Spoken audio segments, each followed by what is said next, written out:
বনু মাখজুমিয়া গোত্রের এক নারী মক্কায় চুরিতে ধরা পড়ল। চুরির বিধান হলো হাত কেটে দাও, দাও সেটা গোপনে নয়, প্রকাশ্যে জনসম্মুখে হাত কেটে দাও।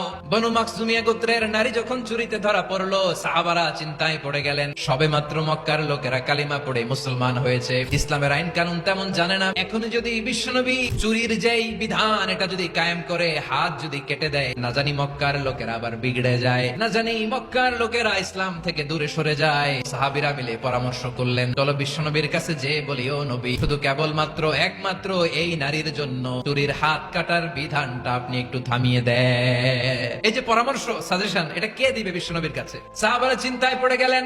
আল্লাহর নবীর সামনে দাঁড়িয়ে আল্লাহর দেয়া বিধান মাফ করে দেওয়া, এই কথা বিশ্বনবীর সামনে বলার সাহস তো কেউ রাখে না। কেউ কেউ বলল, বিশ্বনবীর পালক পুত্র যায়েদ বিন হারেসার সন্তান উসামারে বিশ্বনবী নাতির মতো আদর করে, আমরা পারবো না, উসামা পারবে। সবাই মিলে ছোট্ট উসামাকে রাজি করালো। উসামা, এমন এমন কথা যে তুমি বিশ্বনবীর কাছে বলতে হবে, পারবা নাকি? উসামা বলে, পারবো। সাইয়েদনা উসামা রাদিয়াল্লাহু তাআলা আনহু তরুণ সাহাবী বিশ্বনবীর কাছে গেলেন, যে বললেন, নবী, বনু মাখজুমিয়া গোত্রের এক নারী চুরিতে ধরা পড়েছে, এবারের জন্য কি এই মহিলাটারে মাফ করে দিলে হয় না?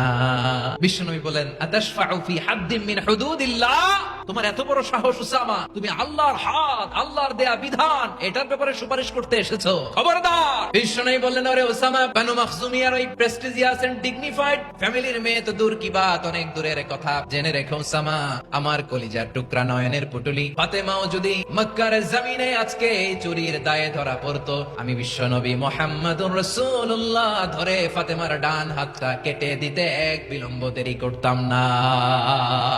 পশ্চিমারা আমাদেরকে ইনসাফ শিখায়, আমাদেরকে সুশাসন শিখায়। আর ইনসাফ, সুশাসন, ন্যায় বিচার, সুবিচার, জাস্টিস কারে বলে? বিশ্বনবীর বায়োগ্রাফি থেকে জেনে নাও।